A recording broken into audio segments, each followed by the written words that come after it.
step into the enigmatic world of a forgotten Prussian prince where lavish estates conceal stories of secret pain, unbreakable resolve, and a destiny shattered by war.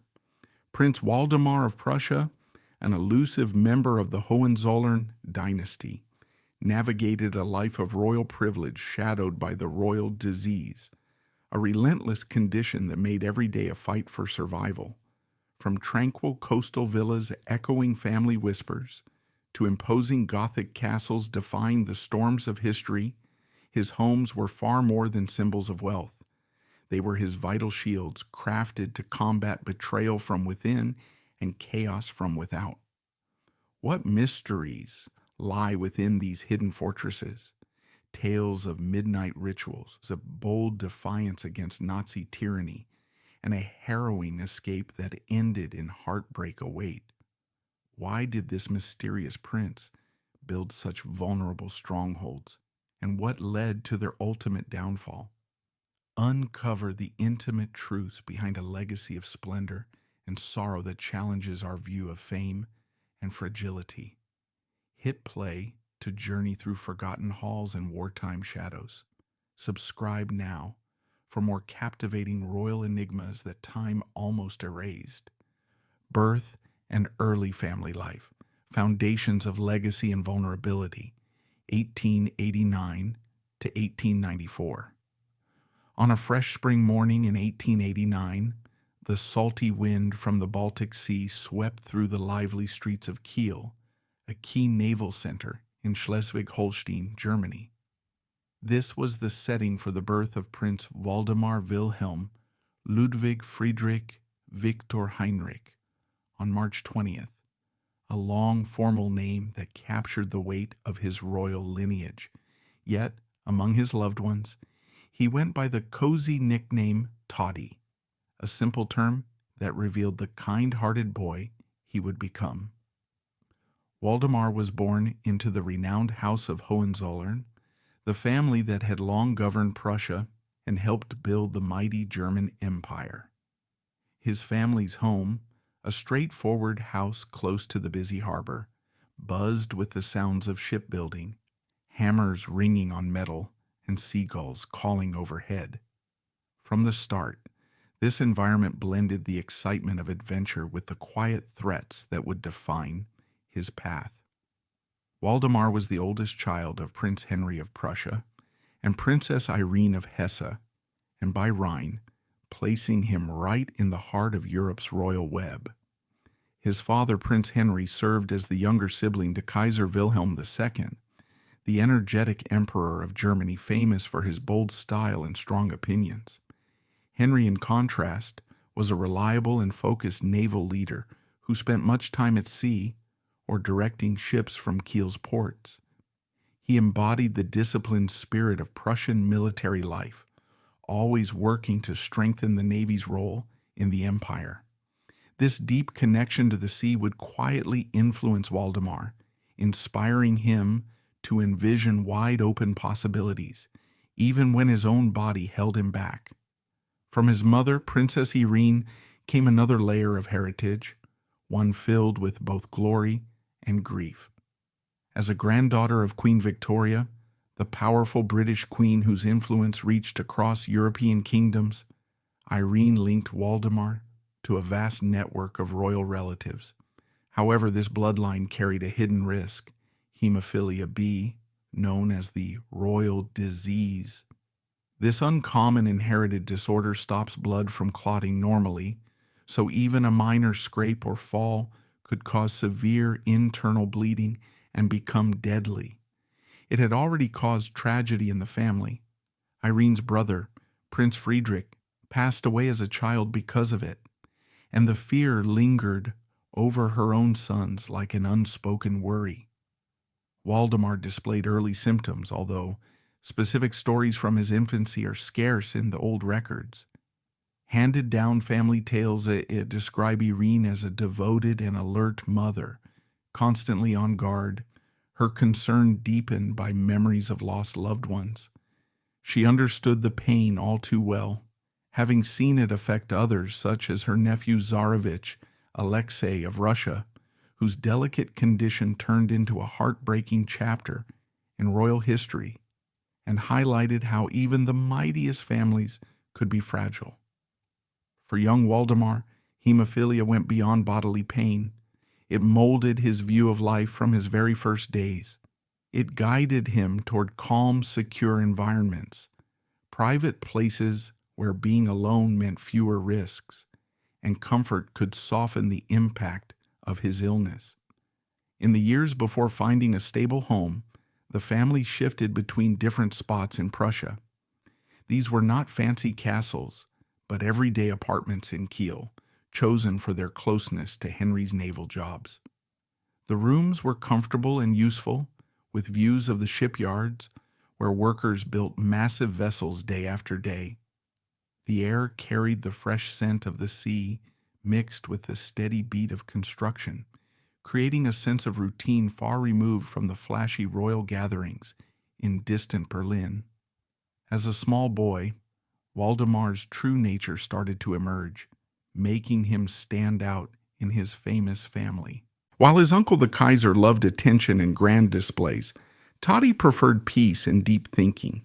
He stayed away from wild play that might cause injuries, choosing instead to dive into stories from books or sit quietly watching the world around him.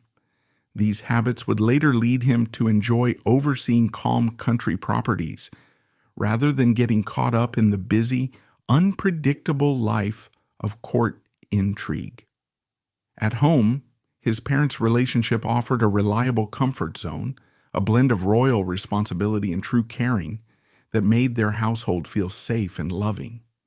Henry and Irene shared a strong partnership, much like a sturdy ship weathering rough waters. But Irene's ongoing fears about hemophilia added a layer of quiet tension. She left nothing to chance. All toys were soft, without any sharp parts. Every game was watched closely in rooms with extra padding, and everyday habits turned into careful habits designed to keep harm at bay. When Waldemar reached 5 years old in 1894, his parents realized they needed a better, more lasting place to call home. This choice was not rushed. It came from careful thought for a family that had already faced sorrow. Henry looked for a location near Kiel's ports, allowing him to handle his naval responsibilities without the pull of Berlin's political noise. Irene, still pained by hemophilia's past tolls, prioritized a spot cut off from the outside world, a quiet area where she could protect her boys without unwanted attention. This search brought them to Himmelmark, a peaceful estate along the Schleswig-Holstein coast. Its out-of-the-way spot felt like a built-in barrier, with rolling mists and gentle shores creating a soothing setting for her watchful parenting. Buying Himmelmark was a turning point, sparking Waldemar's lasting bond with homes that felt like emotional armor, spots where he could shape his world to fit his needs, far from life's uncertainties. Childhood and youth at Himmelmark, nurturing amid coastal isolation, 1894 to 1910. Waldemar's story truly takes root in the misty northern landscapes of Schleswig-Holstein, where the Himmelmark estate became the heart of his early world. This beautiful property, bought by his parents in 1894, was far from a random choice. It was a carefully selected haven for a family already facing tough times due to health struggles and royal pressures. Originally built in the 1700s as a simple country house by local nobles like the von Hedemann family, it had grown over the years thanks to its stunning views of the Baltic Sea and rich, fertile land that produced bountiful crops. Past owners had added practical features, such as sturdy stables for horses and charming gardens that combined everyday usefulness with elegant design, turning it into a welcoming retreat. When Prince Henry purchased Himmelmark for around 1.2 million marks, a huge sum back then, he saw it as a solid villa ready for personal touches. The architecture blended classic styles in a way that felt both grand and cozy. smooth, pale stucco walls rising up 2 floors, topped with a gentle red-tiled roof that caught the soft northern sunlight. Symmetrical wings on either side hugged neat gardens filled with perfectly trimmed hedges and colorful flower beds, creating a sense of balance and order. Henry made small but meaningful changes early on, like adding wide verandas to let in the refreshing sea breezes, and building a strong boathouse for his boats, a nod to his lifelong passion for sailing and naval life. The estate covered hundreds of acres, offering endless space to explore. Dense forests of tall oak and beech trees, a peaceful pond fed by clear streams, and dramatic cliffs dropping down to the sea, where the waves crashed in a soothing, endless rhythm. This wasn't just pretty scenery. It provided real privacy, with winding paths that led far away from any prying eyes or visitors, making it an ideal spot for a boy like Waldemar, whose health needed extra care. Walking through the front door, you'd immediately feel a shift in the air, a warm, inviting atmosphere tailored to family life. The entrance hall featured high ceilings shaped like the inside of a ship, gleaming oak floors underfoot, and a faint, salty scent from the nearby ocean. Tall windows let in floods of light, chasing away the long, gray winters typical of the region. Statues of Hohenzollern ancestors lined the walls, their serious expressions reminding everyone of the family's proud history, while fresh flowers from the gardens added pops of color, bright red roses in summer and hardy evergreens in winter. Upstairs, Waldemar's childhood bedroom was designed with simplicity and support in mind. Walls covered in soft blue paper that mimicked calm ocean waves, helping to ease his young mind. The furniture included solid wooden beds without any sharp edges, a smart, quiet way for his mother Irene to protect him from bleeds caused by his hemophilia. Thick linens covered the beds, with fluffy down pillows for comfort during tough days, and small desks held books on history and law, early clues to his growing interest in learning. What makes these spaces so memorable is the blend of joy and caution that filled them. They were alive with energy, yet always mindful of risks. Waldemar shared adventures with his brothers, Sigismund, born in 1896, and little Henry, who arrived in 1900 but sadly passed away from hemophilia in 1904. Together they roamed like young explorers, building secret forts in the rhododendron bushes that burst with pink flowers each spring, or launching tiny model boats on the pond, its edges lined with drooping willow trees. These games echoed their father's naval world, turning playtime into imaginative seafaring tales. Visitors often shared fond memories, like those from Admiral Alfred von Tirpitz, a close family friend and naval leader. He described lively family dinners in the dining room, where candles flickered on polished silverware, and a clever young Waldemar would captivate everyone with stories of ocean voyages he'd read about in his books. These evenings were full of laughter and warmth, creating cherished moments amid the family's challenges. Yet behind the fun lay a layer of careful rules set by Irene to keep her son safe. She insisted on padded chairs and tables with rounded corners, and the house always had medical supplies on hand, turning it into a gentle fortress without feeling cold or restrictive. A special room for the nurse held basic items like bandages and early clotting treatments. Basic by modern standards, but advanced for the time. Waldemar's hemophilia episodes, though not recorded in every detail, likely involved painful swollen joints from small falls, keeping him in bed for days. During those times, the room would grow quiet, curtains drawn to soften the light, Irene reading fairy tales to distract him, and the air filled with the soothing smell of herbal remedies. These hard moments built his inner strength, teaching him to find peace in solitude and the beauty of nature around him. As Waldemar stepped into his teenage years in the early 1900s, Himmelmark grew with him to match his changing interests. In 1903, when Henry was promoted to head the Baltic Sea Naval Station, he oversaw a major renovation from 1903 to 1904. Court architect Ernst von Eine redesigned the main house in the style of an English country manor, adding red brick details and steep gabled roofs for a fresh, inviting look. This update included a personal library for Waldemar, packed with leather-bound books on law and history, where he could escape into ideas and forget his physical limits for a while.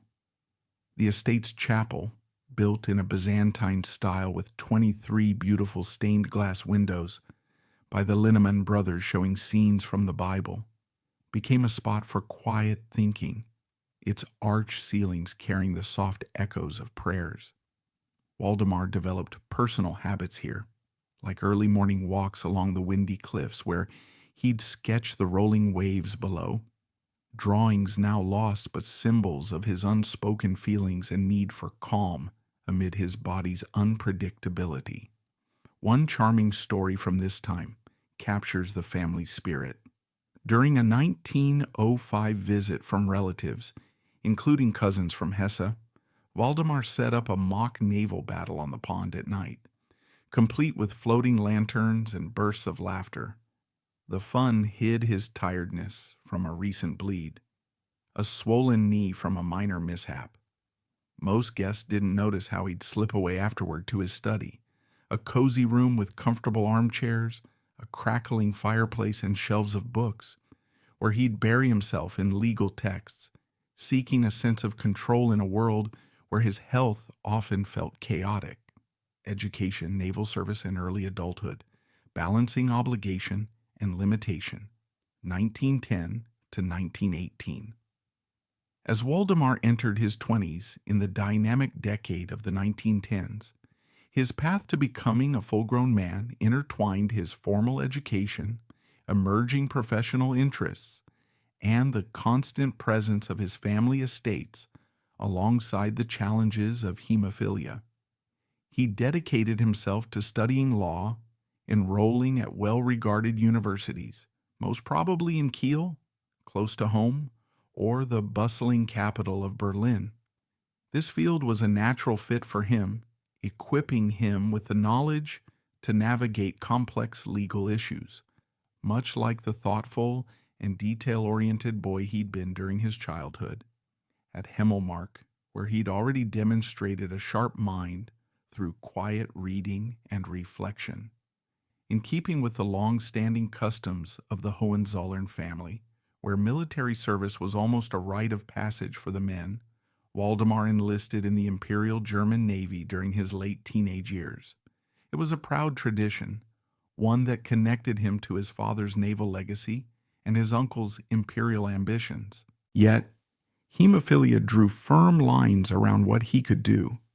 There was no way he could handle the high-risk, physically demanding roles on the front lines, where rough seas, accidents, or combat could trigger dangerous bleeds. So, his contributions were channeled into safer, behind-the-scenes work, likely involving paperwork, planning, or administrative tasks based in Kiel. This setup had a silver lining. It allowed him to stay near familiar ground, with Himmelmark always just a short distance away, as a comforting retreat whenever his health faltered, offering rest and recovery in its peaceful surroundings. One of the estate's highlights, the boathouse filled with sleek yachts, became a personal escape for Waldemar during this time. It gave him a chance to indulge in light sailing adventures without pushing his limits too far. The gentle motion of the boat on calm waters served as a quiet metaphor for the equilibrium he constantly sought, balancing his royal duties with the careful management of his condition. The outbreak of World War I in 1914 brought enormous changes, shaking the foundations of the German Empire and testing people from all walks of life through 1918. As his uncle, Kaiser Wilhelm II, charged forward with passionate declarations and military plans that thrust the nation into global conflict, Waldemar found himself sidelined on the home front. His vulnerable health made any form of active fighting out of the question, saving him from the brutal realities of the trenches, but exposing him to the war's indirect strains, like the emotional toll of uncertainty and loss echoing through society. In these trying times, Himmelmark emerged as an invaluable safe haven, its remote position acting as a natural shield against the war's harsher elements, bombings that targeted cities, food rationing in urban areas, or the constant flow of grim news that could heighten stress. Preserved letters from his mother, Irene, offer a heartfelt glimpse into the family's inner world during the war. She poured out her worries in writing, fretting over the safety of her sons, and painting vivid pictures of her sleepless nights, haunted by reports of battlefield deaths and injuries. For Waldemar specifically, the mounting pressure of the era appeared to aggravate his hemophilia, making episodes more common and intense as if the world's chaos seeped into his own body. He responded with resourcefulness, adopting cutting-edge treatments that were just beginning to appear in medical practice, such as transfusions using blood from willing donors to stem bleeds more effectively. Forward-thinking as ever, he ensured these life-saving resources were readily available at Himmelmark, transforming parts of the estate into a makeshift health station for immediate care when needed.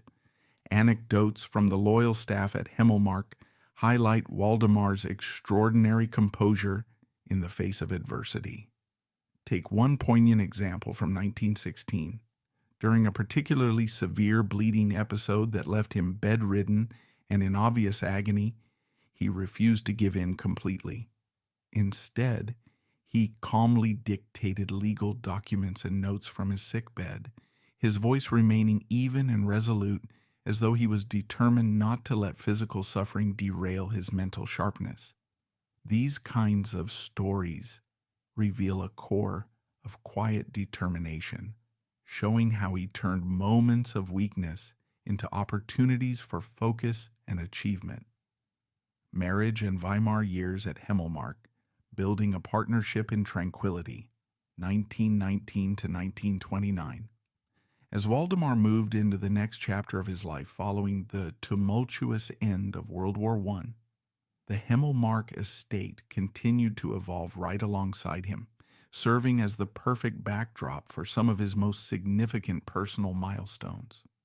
This serene coastal property in Schleswig-Holstein, which had already been a nurturing haven during his childhood and youth, now took on an even more intimate role. It became a symbol of stability and renewal in a world that had been shattered by conflict and political upheaval. The year 1919 marked a pivotal moment, as the German Empire had just collapsed in the wake of defeat, leading to the birth of the Weimar Republic, a time of fragile democracy, economic instability, and social change. Amid this national chaos, Waldemar chose Himmelmark as the setting for his wedding to Princess Calixta of Lippe, a decision that reflected his desire for privacy and continuity rather than grand spectacle. The ceremony itself was understated and deeply personal, held in the estate's Byzantine-style chapel. This small, enchanting space featured soaring arched ceilings that gave it an air of timeless reverence, and its 23 intricate stained glass windows, crafted by the renowned Linnemann brothers, cast a kaleidoscope of colorful light across the stone floor. The windows depicted scenes of faith, family bonds, and biblical stories, creating an atmosphere that felt both sacred and fitting for a couple embarking on a lifelong commitment. The subdued nature of the event was intentional. Far from the lavish royal weddings of the past empire, it emphasized quiet devotion over pomp, aligning with Waldemar's reserved personality and the somber mood of post-war Germany. Guests were limited to close family and friends, allowing the focus to remain on the vows exchanged in that softly illuminated sanctuary. Princess Calixta Agnes zur Lippe Biesterfeld, born on October 14, 1895, and living until December 15, 1982, came from a branch of minor German nobility, the House of Lippe, which traced its roots back to medieval times but lacked the imperial grandeur of the Hohenzollerns. Her background was one of quiet aristocracy, raised in a family known for its connections to other European royals, but without the intense public scrutiny that Waldemar had known. Calixta brought a sense of grounded strength and unwavering loyalty to the marriage, qualities that would prove invaluable. Their union, solemnized on August 14, 1919, was notably childless, a choice that may have been influenced by the very real risks of passing on hemophilia to future generations. Waldemar, having witnessed the disease's devastating effects on his brother Henry and other relatives, likely weighed this heavily, opting for caution to avoid repeating the cycle of suffering. Yet far from being a source of regret, this decision allowed their relationship to flourish as a partnership of equals, built on mutual support and deep affection. Calixta quickly became an essential part of Waldemar's daily life, assisting with his health management in subtle, caring ways, monitoring his activities, ensuring medical supplies were at hand, and providing emotional steadiness during his more challenging days. This wedding ushered in a new era for Himmelmark. It transformed from a family retreat into a true marital haven, a place where Waldemar and Calixta could build their life together away from the world's prying eyes. In the immediate post-war years, the estate hosted small, intimate gatherings that reflected the couple's preference for close-knit circles, rather than extravagant parties.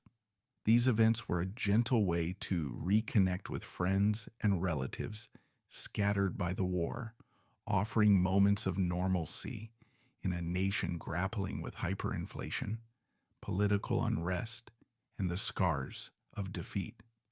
Himmelmark's isolation proved to be a blessing, shielding them from the worst of the external turmoil and allowing them to focus on forging their bond.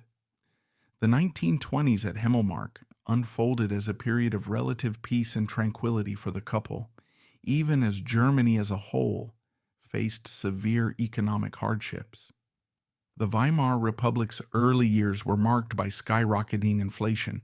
By 1923, a loaf of bread could cost billions of marks, and widespread unemployment, but the estate's self-sufficiency helped buffer Waldemar and Calixta from these woes. Its fertile lands produced enough food, and Waldemar's prudent management of resources ensured they could weather the storms. This stability allowed them to cultivate a routine that emphasized simple joys and intellectual pursuits, providing a counterbalance to the unpredictability of Waldemar's health.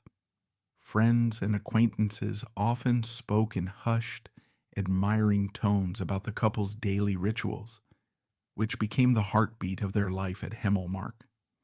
One of their favorites was sharing early morning walks along the rugged cliffs that overlooked the Baltic Sea. These outings were more than just exercise. They were therapeutic escapes where the fresh sea air and the rhythmic crashing of waves below offered a natural soothing effect on Waldemar's often unpredictable body.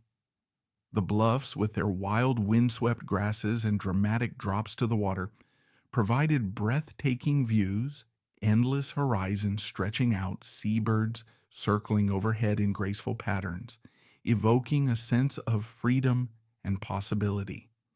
During these strolls, Waldemar and Calixta would pause to sketch the rolling swells or engage in lively discussions about books they'd read, turning the moments into intellectual and emotional nourishment.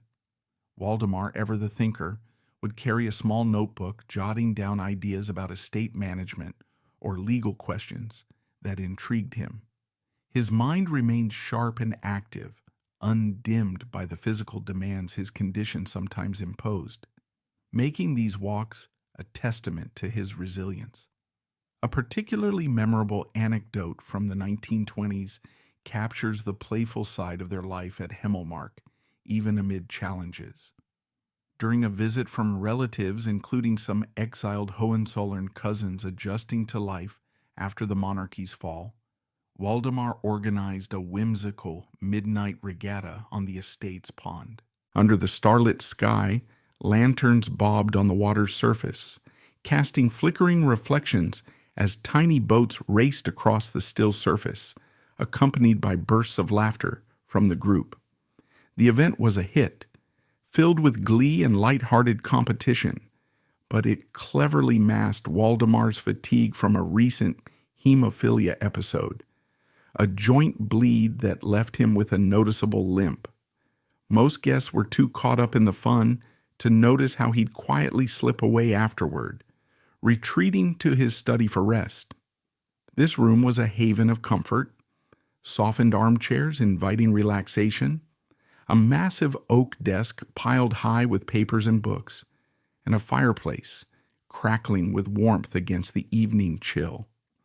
There, surrounded by the familiar scents of aged leather and wood smoke, he'd immerse himself in texts on international law or review estate ledgers, using knowledge as a way to reclaim control over the disarray his health could cause. It was a subtle insight into his mindset, a man who turned vulnerability into quiet determination. The interiors of Himmelmark during this decade radiated a sense of cozy elegance, perfectly suited to the couple's lifestyle. The drawing room, for instance, featured heavy velvet curtains in deep crimson shades that blocked out drafts and created a snug enclosed space ideal for intimate conversations or quiet evenings.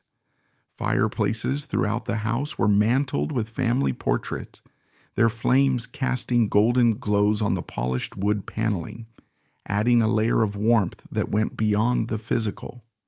Upstairs, the couple's bedroom suite overlooked the sea, with a luxurious four-poster bed draped in soft silk fabrics for ultimate comfort.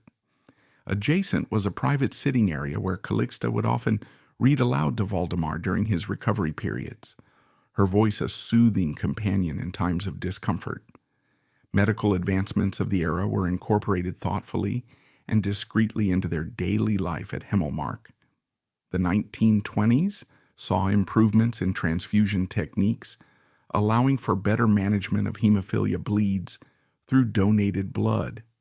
A small chamber off their suite was dedicated to this purpose, equipped with ice boxes to store donor blood safely, a forward-thinking setup that hinted at the more sophisticated systems Waldemar would later establish in his Silesian estates.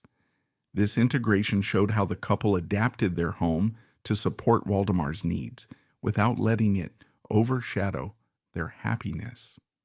Socially, Himmelmark buzzed with select events that kept connections alive without overwhelming the couple's preference for tranquility.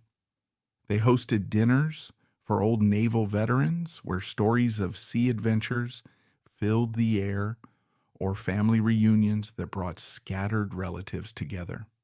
Admiral Alfred von Tirpitz, a frequent guest and key figure in German naval history, later recalled in his memoirs how Waldemar's dry wit lightened the mood at these gatherings. One quote from Waldemar stood out: "The sea teaches patience, something my body demands daily." It was a light-hearted yet poignant remark, revealing his ability to find humor in his challenges while appreciating life's deeper lessons. These years at Himmelmark transitioned Waldemar's early optimism into a more mature, grounded sense of fulfillment. The coastal setting provided a constant balm, its natural beauty and isolation soothing the weaknesses imposed by hemophilia and offering a space for personal growth. Calixta's presence amplified this, turning the estate into a true partnership hub where they could face life's uncertainties together. Yet as the 1920s drew to a close, darker clouds gathered on the horizon with the rise of the Nazi Party and its growing influence in German politics. This shift would eventually pull Waldemar's attention southward, toward Berlin and new duties, marking the end of this peaceful interlude at Himmelmark. Professional life in Berlin, urban restraint amid political shifts, 1920s to 1930s. Himmelmark had long stood as a beacon of youthful hope and familial embrace for Waldemar, its coastal serenity nurturing his early dreams and providing a protective cocoon against the vulnerabilities of his hemophilia. Yet as the late 1920s cast longer shadows over Germany, marked by deepening economic woes, political fragmentation, and the faint stirrings of extremist movements, Waldemar's focus inevitably pivoted toward the obligations awaiting him in Berlin. The capital, with its pulsating energy and central role in the Weimar Republic's governance, called him to engage more directly with his professional pursuits. This transition wasn't abrupt, but rather a gradual shift, driven by the need to apply his legal expertise in a changing world where former royals like him had to redefine their roles. Himmelmark remained a cherished retreat, but Berlin became the stage for his adult responsibilities, symbolizing a move from rural idle to urban duty. Though less renowned or romantically evocative than his sprawling rural estates like Himmelmark or the later Silesian properties, Waldemar's Berlin residence, a stately townhouse in the affluent Tiergarten district, served as a crucial bridge between his private worlds. It connected the tranquility of his northern roots with the demands of city life, acting as a functional hub for his burgeoning legal career. Acquired around 1922, when Waldemar deepened his involvement in jurisprudence amid the Weimar Republic's formative years, the townhouse was a pre-war building that embodied the architectural style of the Wilhelmina era. Constructed by an anonymous architect during the height of Kaiser Wilhelm II's reign, it featured the characteristic red brick facade adorned with ornate cornices, elaborate moldings that added a touch of imperial flair without overwhelming the structure's understated elegance. The exterior was designed to blend seamlessly into Berlin's sophisticated neighborhoods, with tall windows framed in durable stone to allow natural light to flood the interiors, and a wrought iron balcony overlooking the lush greenery of Tiergarten Park. This location was no accident. It placed Waldemar near key government offices, libraries, and legal institutions, facilitating his work while offering a sliver of nature in the heart of the metropolis. The park itself, with its expansive lawns, winding paths, and historic monuments, provided a subtle reminder of open spaces, easing the transition from Himmelmark's vast landscapes. Inside, the atmosphere was one of refined restraint, a deliberate contrast to the more open, nature-infused feel of Himmelmark. The drawing room, for example, was a model of controlled comfort, with heavy velvet curtains in deep forest green that effectively muffled the constant din of Berlin's streets, the rumble of automobiles, the chatter of pedestrians, and the occasional clamor of political rallies.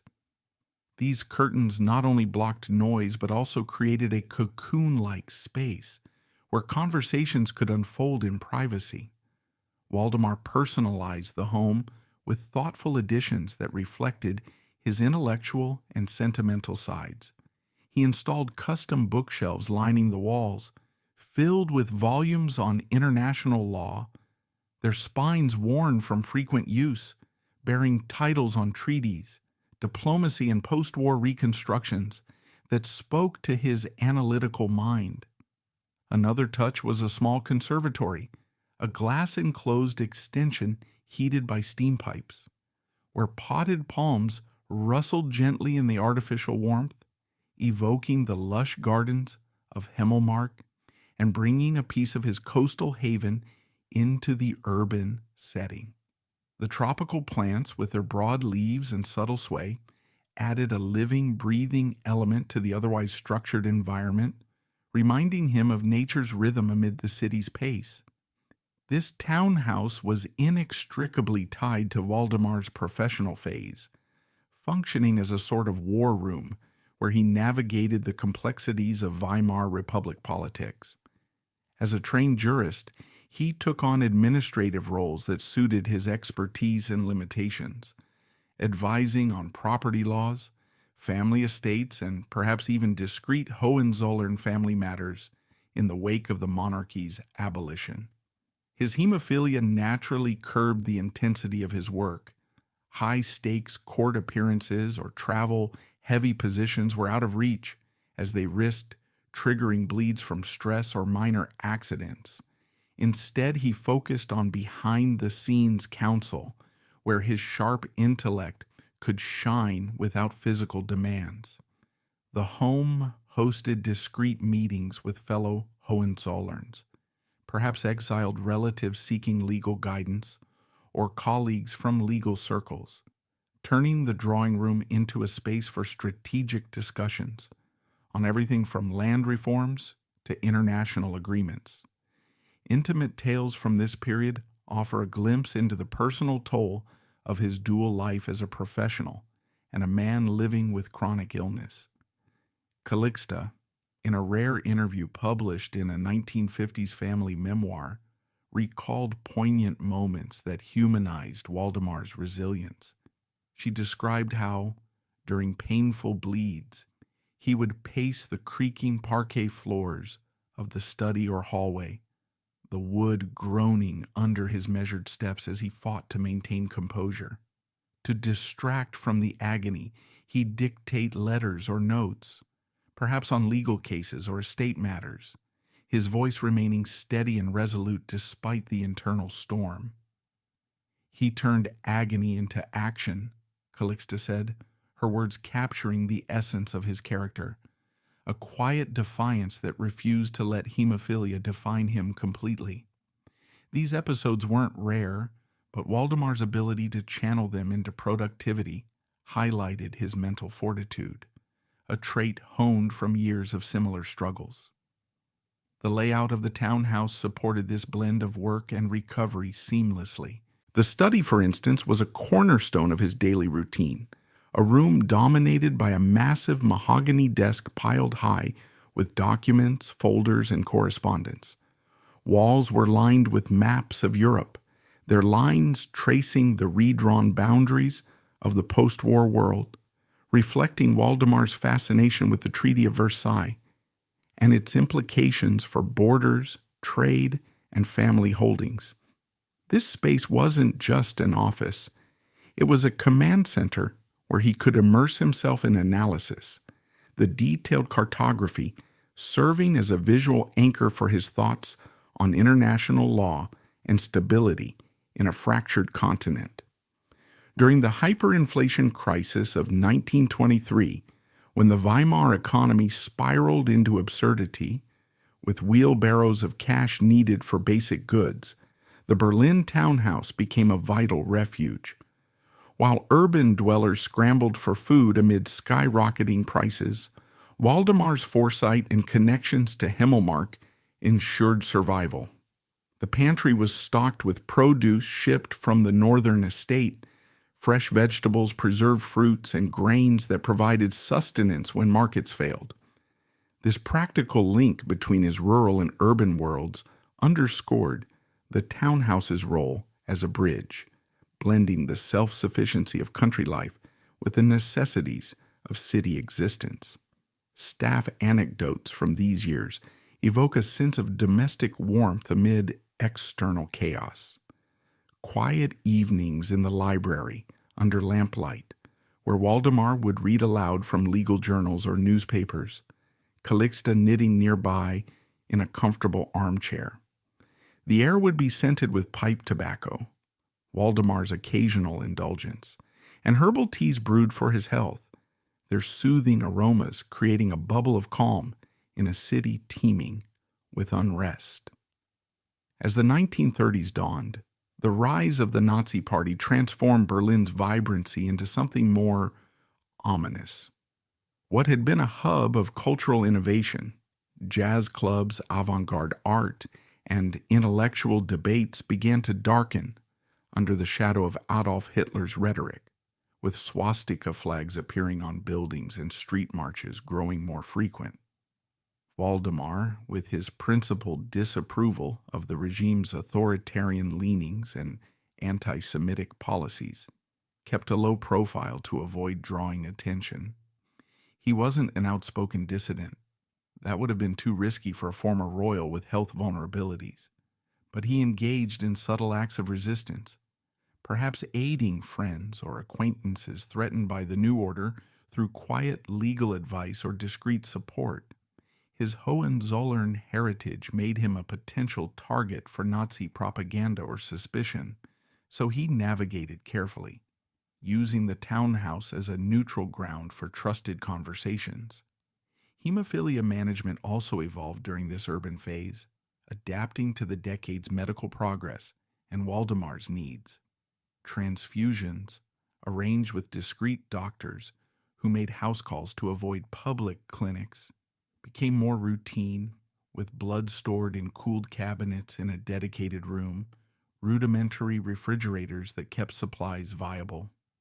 One lesser-known story from 1932 illustrates his ingenuity.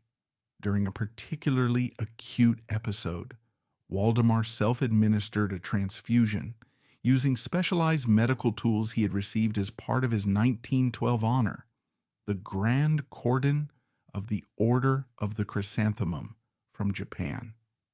This award, bestowed during a diplomatic exchange, included precision instruments that blended Eastern craftsmanship with Western utility, allowing him to perform the procedure with minimal assistance. It was a remarkable fusion of cultures in his private battle, highlighting how Waldemar drew from global influences to maintain control over his health. Life at Seitenberg, Practical Management in Wartime, 1940 to 1945, Daily Existence at Seitenberg during the war years, from 1940 to 1945, gradually unveiled Prince Waldemar's utilitarian facet in full, revealing a man who approached life with a blend of pragmatism, resilience, and quiet determination. Nestled in the Kłodzko Valley of Silesia, now part of Poland and known as Strony Śląski, this estate became more than a mere property. It was a living extension of Waldemar's mindset, shaped by his lifelong battle with hemophilia and the escalating demands of World War II. Acquired in 1940 amid the early throes of conflict, Seitenberg offered a shift from the urban restraint of Berlin to a rural domain where Waldemar could exert control over his environment, mirroring his internal struggle for stability. The manor, originally part of 19th century holdings linked to Princess Marianne of the Netherlands, had evolved into a functional hub by the time Waldemar took possession. Its architecture was utilitarian at heart, built from local stone and timber that blended seamlessly with the valley's rugged terrain, topped by a steep sloping roof designed to shed the heavy snowfalls that blanketed the region each winter. This practical design ensured durability in the region's harsh climate, biting winds, sudden storms, and long, isolating frosts, making it an ideal wartime refuge. Adjunct structures dotted the landscape, including a brewery with gleaming copper vats that produced hearty ales, vineyards climbing the gentle slopes to yield crisp wines, and forestry operations that harvested timber for fuel and construction. These elements transformed Seitenberg into a self-sustaining entity, capable of supporting Waldemar, Calixta, and their staff through the shortages and disruptions of war. The manor's interiors exuded a countryside sophistication that balanced rustic charm with thoughtful comfort, creating spaces that felt both elegant and approachable. Timber-clad chambers dominated the main house, their wooden panels absorbing the warmth from roaring fireplaces that countered the alpine cold seeping through the valley's mists. These fireplaces weren't mere decorations. They were essential lifelines during long winters, their blazes crackling with logs from the estate's own forests, casting flickering light that danced across the walls and chased away the shadows of wartime anxiety. Furnishings were chosen with muted browns and tans, earthy tones that evoked the soil and hills outside, upholstered in plush fabrics for healing periods when Waldemar's hemophilia flared. Cushions were thick and inviting, designed to cradle his body during recoveries from bleeds, minimizing pressure on swollen joints and providing a sense of security in moments of vulnerability. Every detail reflected Waldemar's input, turning the home into a sanctuary where practicality met personal need. Rounded table edges to prevent accidents, soft rugs underfoot to cushion steps, and high-backed chairs that supported rest without stiffness.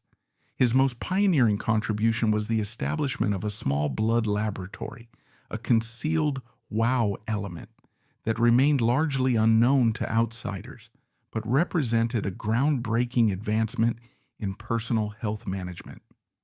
This was one of the continent's initial private arrangements for hemophilia care, a testament to Waldemar's foresight in an era when such treatments were rudimentary and often confined to urban hospitals. Powered by the estate's hydroelectric system, harnessed from the swift streams tumbling through the Quadzco Valley, the refrigeration units kept donated blood fresh and viable, a marvel of engineering that blended natural resources with medical innovation. Staff members, bound by loyalty to their prince, provided discreet donations, viewing it as an act of service that strengthened the communal bond at Seitenberg. This setup wasn't just technical, it embodied Waldemar's determination to adapt his world to his condition, creating independence in a remote location where professional medical help could be hours away. During wartime, when supply lines were disrupted and hospitals overwhelmed, this lab became a literal lifeline, allowing quick transfusions without venturing into dangerous territories. Emergent customs at Seitenberg further highlighted Waldemar's hands-on approach, infusing daily life with rituals that connected him to the land while echoing his personal struggles. One such habit was his personal oversight of the harvests, a task he undertook despite the inherent hazards, rough terrain that could jolt a horse or cause a fall, potentially triggering a bleed. Riding out on a sturdy mount, Waldemar would inspect the grape-laden vines in the vineyards, the air thick with the sweet aromas of ripening fruit that perfumed the valley like a natural incense. His hands, always gentle to avoid self-injury, would test the crops lightly, assessing quality with a jurist's precision, while staff trailed behind with medical kits at the ready, bandages, clotting agents, and pain relievers packed in leather satchels. This act of dominion over nature paralleled his ongoing combat with hemophilia, where taming the land cycles gave him a sense of victory over his body's betrayals. It was a form of therapy, the physical engagement grounding him, the success of a good harvest, reinforcing his sense of control in a world increasingly dominated by war's unpredictability. Visitors to the estate, such as the family archivist Dr. Hans Vogel, often noted its bifold purpose, a duality that made Seitenberg a microcosm of Waldemar's balanced life. On one hand, it functioned as an operational nexus for expansive oversight, where Waldemar managed the vast lands with legal acumen, negotiating pacts with local farmers for sharecropping arrangements, overseeing the brewery's production of golden ales that were bottled and distributed to nearby markets, and handling forestry contracts that ensured sustainable yields. These activities kept the estate economically viable even as war rationing bit into resources, turning it into a bustling center of activity with workers tending vines, brewers monitoring fermentation in copper vats, and foresters marking trees for harvest. On the other hand, it served as a peaceful retreat for quieter moments, particularly the lamplit library nights shared with Calixta.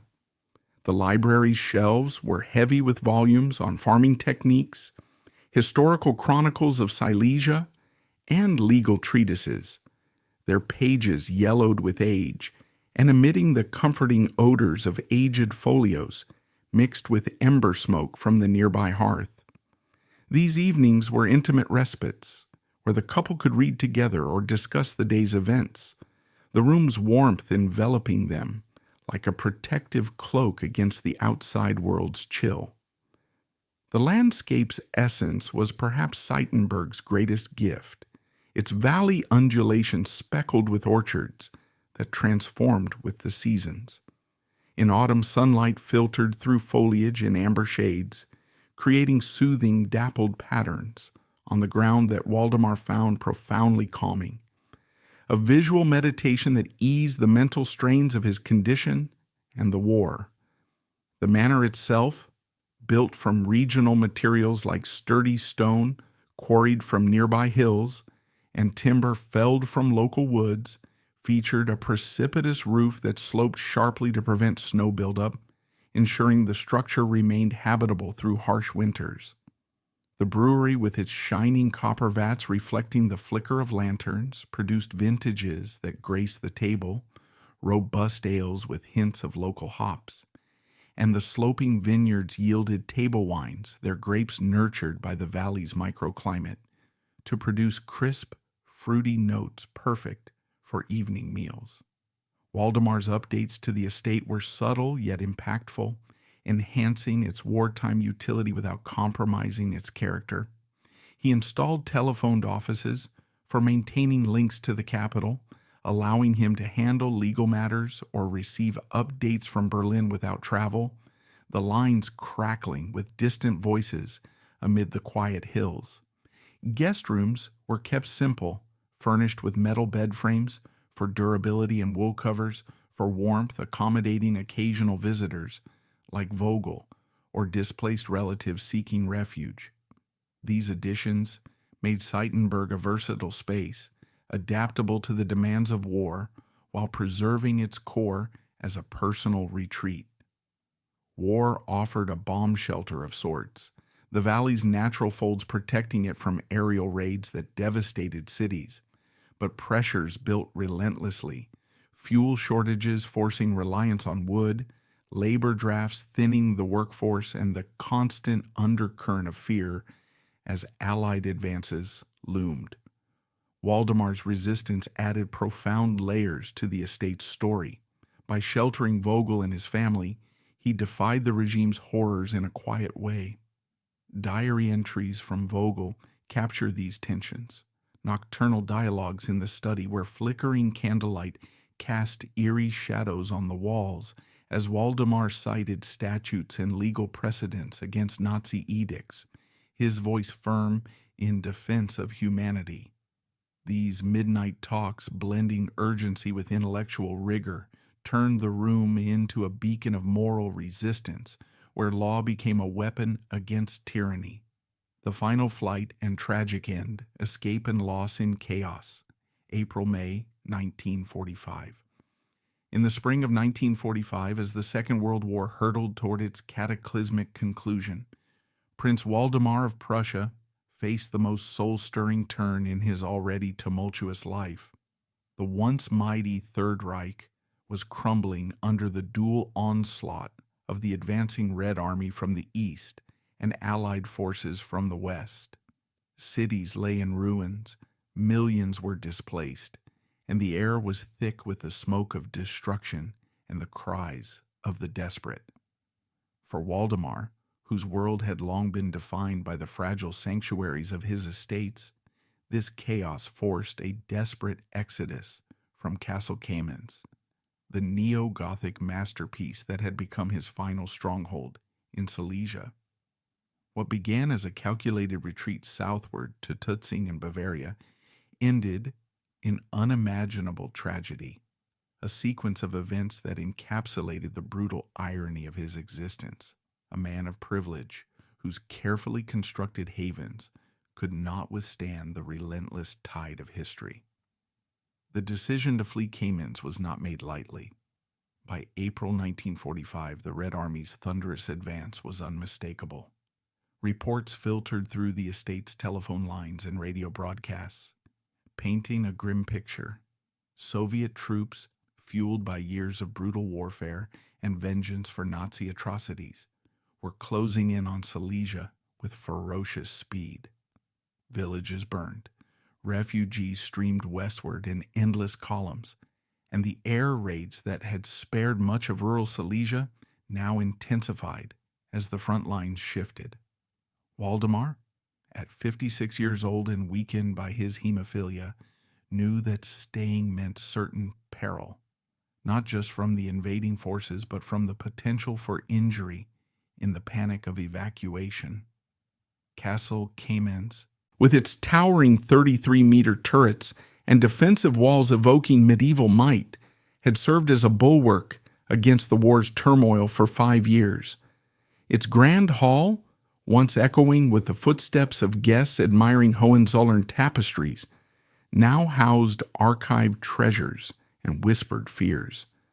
The cloistered courtyard, where Waldemar had taken midnight walks under arched stars, contemplating the night's vastness, felt increasingly like a trap as artillery rumbled closer.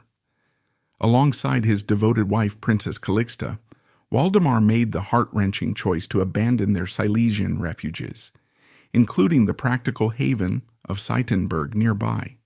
The couple had poured their lives into these properties, modernizing them with steam heat, telephones, and personal touches that blended 19th century romance with 20th century necessity.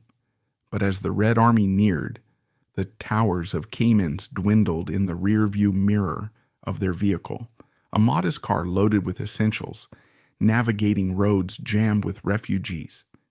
Imagine the scene. Endless lines of carts pulled by weary horses, families pushing wheelbarrows piled with belongings, children clinging to parents amid the dust and despair. The journey southward was fraught with danger. Bomb craters pockmarked the paths, checkpoints manned by increasingly desperate German soldiers slowed progress, and the constant threat of strafing from Allied planes hung overhead. Waldemar, whose hemophilia made even minor jolts a risk, must have traveled in tense silence, Calixta by his side offering quiet reassurance as they left behind the life they had built. Their destination was Tutzing, a small Bavarian town on the shores of Lake Starnberg, chosen for its relative safety in the American-occupied zone and the presence of a modest clinic equipped for basic medical care. Bavaria, with its rolling hills and alpine vistas, represented a flicker of hope, a region less ravaged than the industrial heartlands or eastern fronts. Arriving in late April, amid the disarray of a collapsing regime, Waldemar received what would be his ultimate transfusion at the local facility. The clinic, a humble building perhaps repurposed from a pre-war sanatorium, was overwhelmed with the wounded and displaced, its staff stretched thin by the influx of refugees. Yet for a brief moment the procedure sustained him, injecting a fragile thread of life into his veins as the world outside unraveled. Donated blood, a resource Waldemar had long managed through his innovative private labs at Seitenberg and Kamenz, flowed through him one last time, buying precious hours in the midst of chaos. But fate intervened cruelly on May 1st, 1945, with the arrival of U.S. forces in the area. American troops, part of the rapid advance that would soon link up with Soviet lines at the Elbe River, swept into Tutzing as liberators. Their mission extended beyond military conquest. They encountered the horrors of nearby Dachau concentration camp, where thousands of emaciated prisoners awaited rescue. In a compassionate act that prioritized the suffering masses over individual needs, the U.S. military diverted all available medical resources, including blood supplies, to treat the liberated victims of Dachau. This humanitarian decision, while morally just in the face of unimaginable atrocity, sealed Waldemar's fate.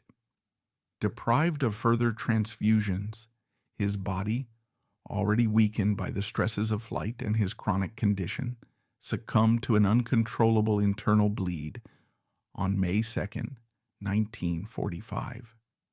Hemophilia B, the royal disease that had shadowed him since birth, inherited from Queen Victoria's line and afflicting relatives like Tsarevich Alexei, claimed him at last, not in the grandeur of his castles, but in the anonymity of a wartime clinic. Calixta, heartbroken and left to navigate the ruins of their life alone, arranged for his burial on May 5th at Erbach's Schloss Reinhardtshausen, another estate tied to the Hohenzollern family through distant kin. This final resting place in the rolling Hesse Hills offered a serene contrast to the chaos of his end, its grounds a peaceful domain where Calixta would reside until her death in 1982. The interment was simple, attended by a handful of survivors amid the war's closing days, a quiet farewell to a prince who had lived in the shadows of greatness.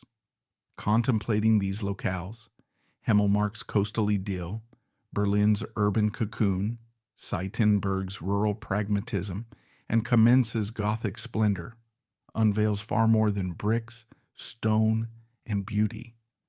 It reveals the bittersweet paradox of a prince whose homes promise sanctuary, yet ultimately succumbed to history's unrelenting surge.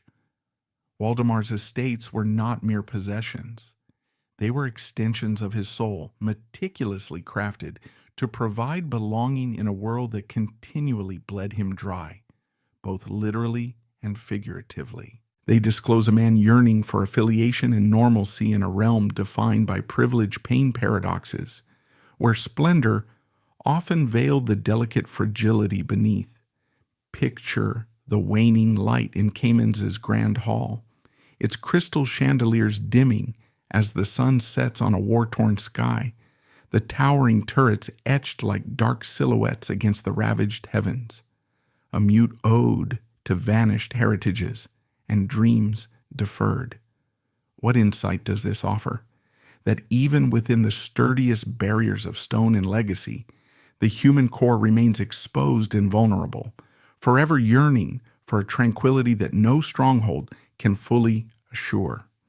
Waldemar's tale, threaded through these retreats like a fragile vein, persists as a powerful testament to endurance in the face of devastation, embodying the essence of a truly fragile bastion in an unforgiving world.